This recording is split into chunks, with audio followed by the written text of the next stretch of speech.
আসসালামু আলাইকুম। সংবাদে আপনাদের সবাইকে স্বাগত জানাচ্ছি। আমি ফিরোজ তোহা। শুরুতেই সংবাদ শিরোনাম।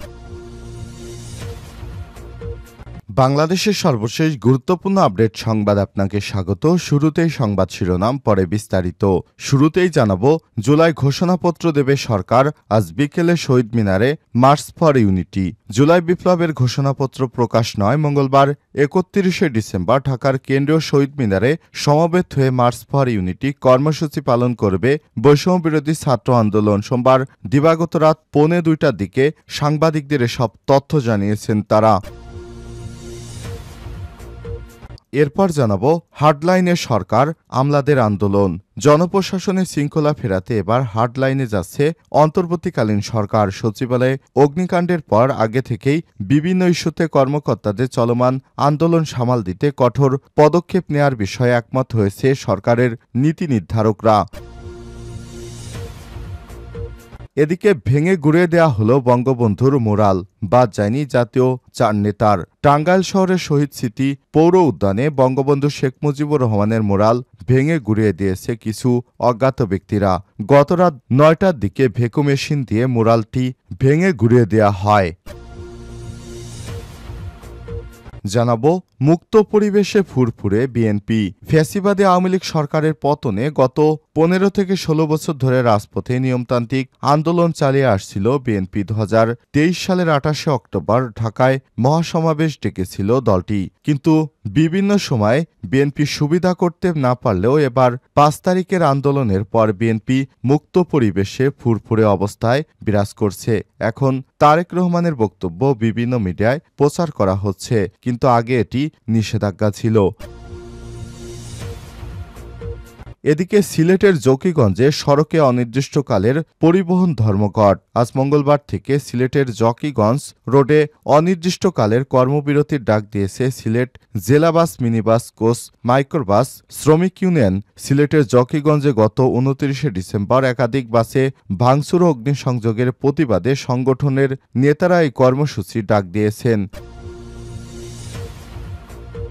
এবং সর্বশেষ জানাবো, দক্ষিণ কোরিয়ার প্রেসিডেন্টের বিরুদ্ধে গ্রেপ্তারি পরোয়ানা জারি।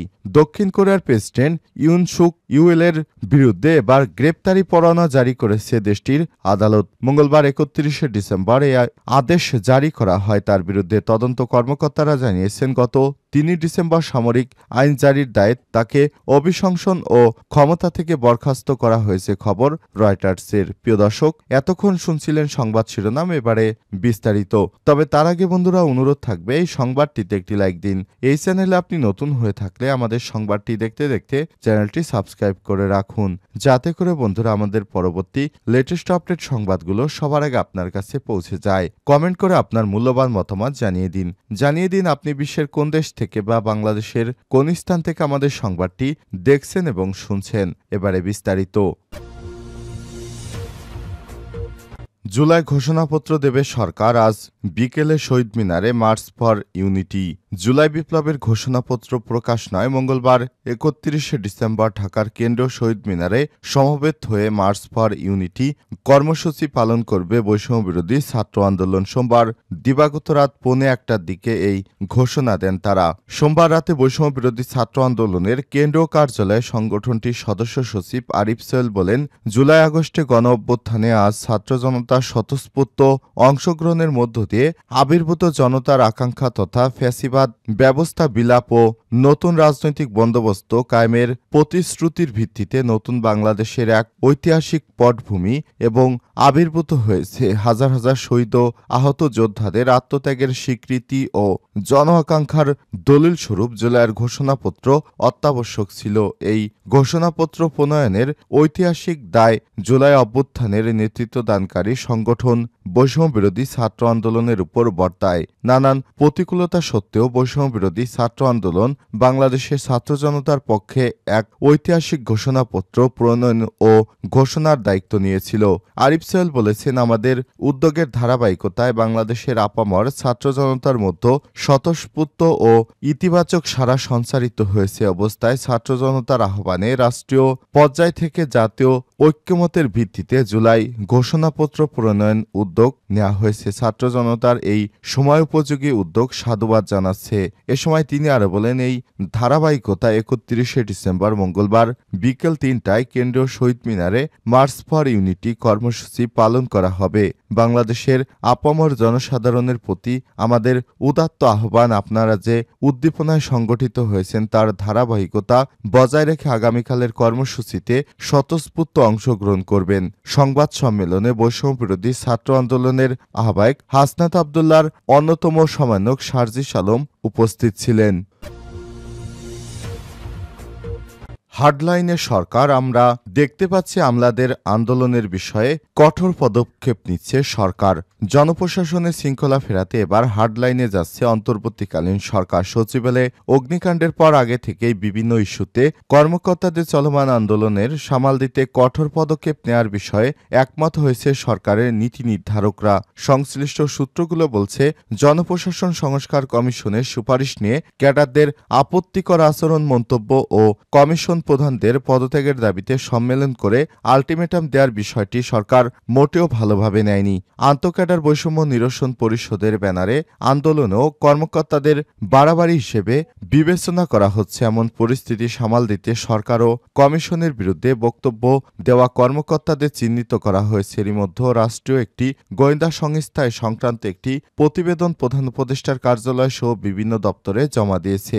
একাধিক দায়িত্বশীল সূত্র বলেছে, প্রতিবেদনের ভিত্তিতে দায়ী কর্মকর্তাদের বিরুদ্ধে শাস্তিমূলক ব্যবস্থা নেওয়া হতে পারে।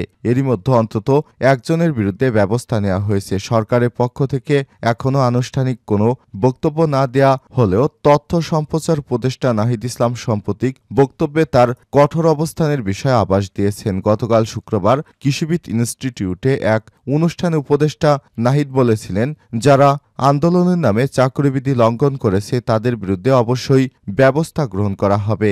আমলাদের কর্মকাণ্ডের সমালোচনা করে তিনি বলেছেন, আমরা সাম্প্রতিক সময়ে আমলাদের বক্তব্য শুনতে পারছি, তারা এক ধরনের হুমকি দিচ্ছে। এটা তারা সাহস পেয়েছে বিগত সময়। সেই সময় দেখেছি আমলাতন্ত্রকে শক্তিশালী করা হয়েছে, আমলাতন্ত্র নির্ভরতাকে কাজে লাগিয়ে ফ্যাসিজম তৈরি করা হয়েছে। অভিযুক্ত আমলাদের বিরুদ্ধে সরকার কি ব্যবস্থা নিচ্ছে? এই অনুষ্ঠানে সাংবাদিকদের এক প্রশ্নের জবাবে নাহিদ ইসলাম বলেন, এটা নিয়ে বৈঠক করছে, আগামী সপ্তাহে কঠোর পদক্ষেপ আসবে। যারা আন্দোলনের নামে চাকরিবৃদ্ধি লঙ্ঘন করছে তাদের বিরুদ্ধে অবশ্যই ব্যবস্থা নেওয়া হবে এবং আমলাদের বলছি, এখনো সময় আছে জনগণকে সেবা দেওয়ার, গণতান্ত্রিক ট্রানজিশনটা সঠিকভাবে করার সহযোগিতা করার। আন্দোলন খেলা নিয়ে গোষ্ঠী স্বার্থের জন্য এত মানুষ জীবন দেয় নাই।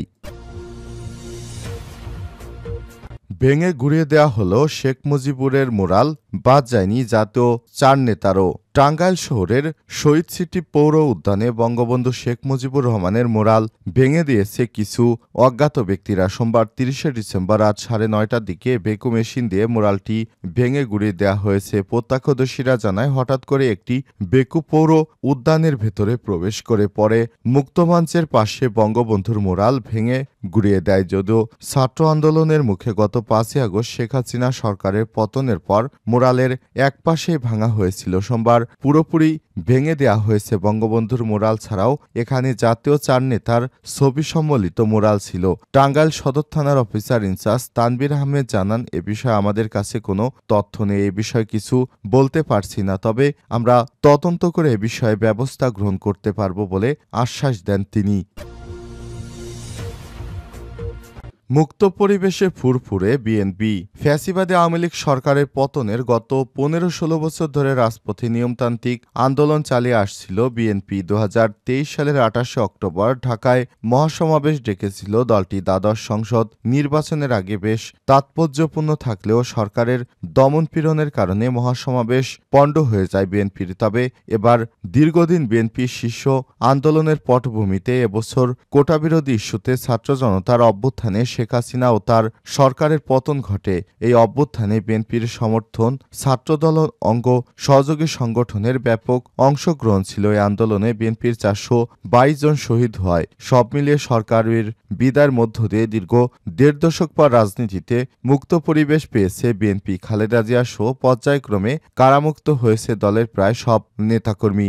বলতে গেলে বাধাহীন পরিবেশে রাজনীতিতে ফিরতে পেরেছে দলটি। তাই বিএনপির জন্য ২০২৪ সাল ছিল জুলুম, অত্যাচার ও নির্যাতনের মুক্তির বছর। একই সঙ্গে ফ্যাসিবাদের বিষয় জানিয়ে রাজনৈতিকভাবে ঘুরে দাঁড়ানোর বছরও ছিল দলটির কাছে। গত ৫ই আগস্ট ছাত্র জনতার অভ্যুত্থানে স্বৈরাচারের তকমা নিয়ে শেখ হাসিনা ভারতে পালিয়ে যায়। রাতারাতি পাল্টে যায় বিএনপির ভাগ্য। ৬ আগস্ট রাষ্ট্রপতির আদেশে মুক্তি পায় বিএনপির চেয়ারপারসন খালেদা জিয়া।